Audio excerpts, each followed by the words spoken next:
Hey, what's up, guys? So it looks like the exodus from New York and California continues. But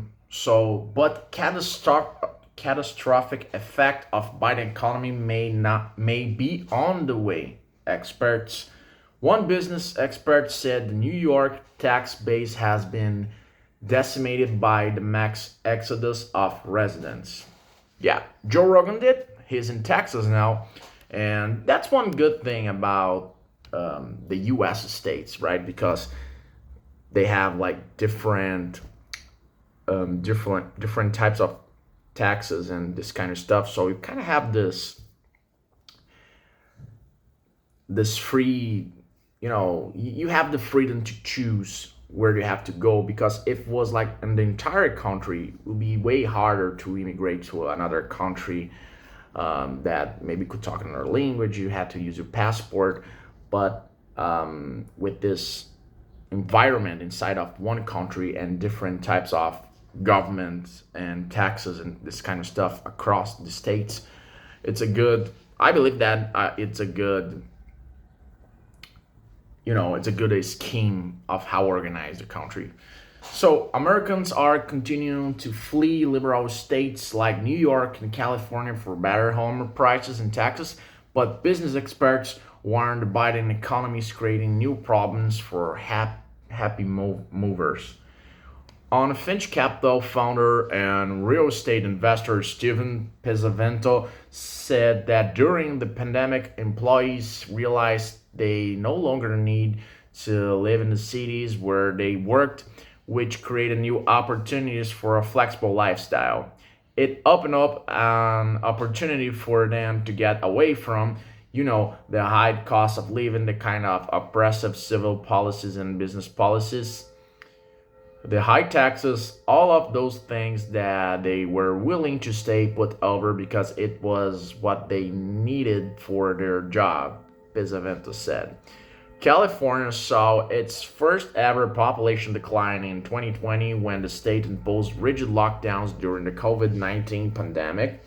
From January 2020 to July 2022, the state lost well over half a million people, with the number of residents leaving surpassing those moving and by almost 700,000. Yeah, the pandemic thing was, it helps with that a little bit. Not a little bit, like the major thing was because of that, but it just accelerated this process about living in California, New York, that is very expensive currently. So, myElisting.com, an online real estate portal, studied IRS migration data and found that California lost more than 340 million dollars in 2021 IRS tax revenue due to residents moving. New York experienced the second biggest drop next to California, losing just under $300 million from its early tax base. A lot of people left, Pesavento said. It was the biggest migration pattern since 1990 and likely the biggest even before that. So a lot of people moved. They moved really quick. And once once people take an action, once they do that, a lot of people are choosing not to go back. Pesavento noted that while cities like New York and Los Angeles have seen somewhat of revitalization as COVID restrictions loosen it, it is nowhere near the social and economic boom seen pre-pandemic. He said many homeowners continue moving to places like Texas, like I said before, like Joe Rogan did, North California, Florida, and other states and small cities that better represent their values. They are chasing lower taxes, they are chasing better business policies, and they are chasing a better way of living, Pesavento said. They are also looking for other people who believe what they believe and to kind of get away from all craziness that's been happening in schools in those local areas where they used to live. Real estate coach and business expert Josh Cadillac told Fox News Digital that migration to red states remains strong from its peak in 2021. He said that many people decide to move to places where they were treated like adults and could circumvent the paranoia and government restrictions that came along with the pandemic.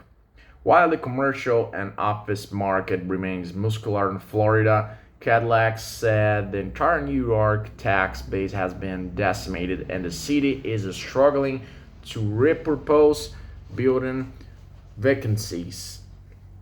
What we saw was one of the greatest domestic migrations we have seen since the end of slavery. I mean, people have moved in unbelievable droves.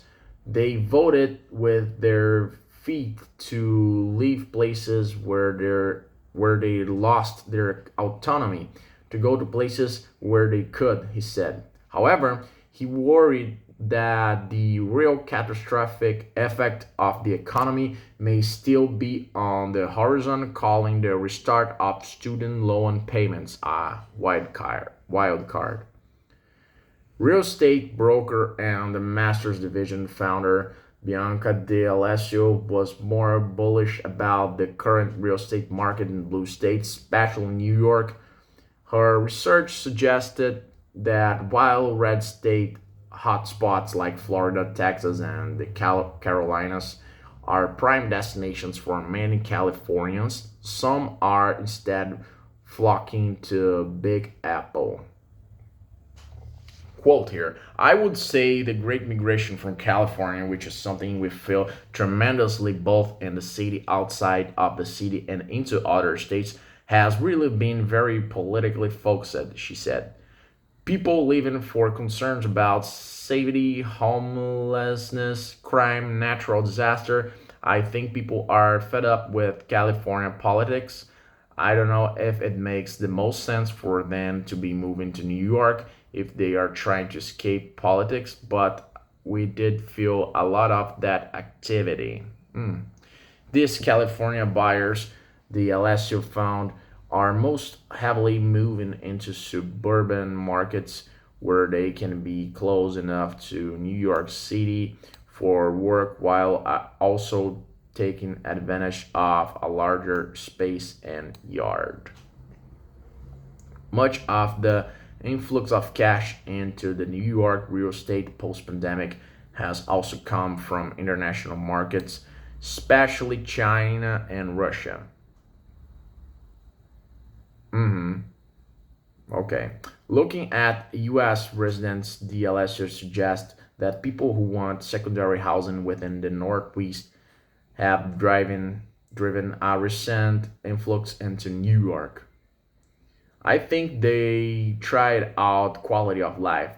They tried out Florida. They tried out South Carolina. They are keeping those homes, but they want to still own in New York and spend more time and figure out how do you split your travel schedule and your lifestyle to be able to incorporate living in those other places, she said. She added that although interest rates have skyrocketed, rental and mortgage properties are still flying off the shelves amid high demand and a lack of new homes. Supply chain issues and rising inflation have induced the rising cost of materials, leading to a meager selection of new properties. Those contributing factors have also impacted food, a line item along with home prices that financial planner Matthew Cabari said is noticeably higher than years past. Carbre, Ridgeline Financial Partners LLC managing partner, told Fox News Digital that middle class Americans are still spending amid low unemployment and increased interest in travel.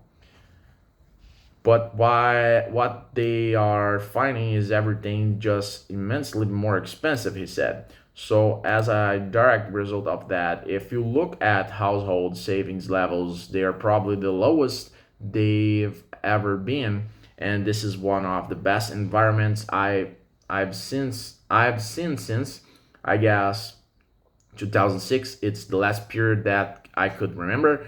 Whereas a saver leaving your money in a high yield savings account, you're earning 4.5, maybe 5%. The Biden administration has tried several strategies to try and help reduce costs passed on to Americans. Carberry said some of these policies are more effective than others. Hmm. Okay, yeah, that's a huge news. Let's check it out. What we have here. He also suggests that Inflation Reduction Act has had very little positive impact on prices, perhaps even a slight negative effect. I don't know. It's always good to reduce the inflation. I think they should decrease the taxes. Don't expect government and police to solve the problems. That's something they're never done. Yeah, that's true. Someone said that. And, well, that's a huge news. That's a huge news.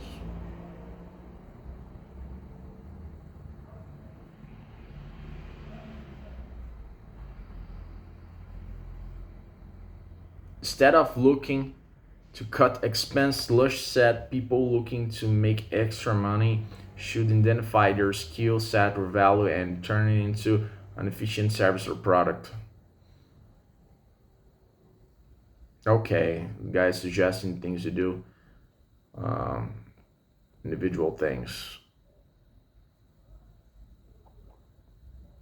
Okay, well, I hope the rental prices in those states decrease a little bit because it's how things work, right? But, well, that will be hard to happen.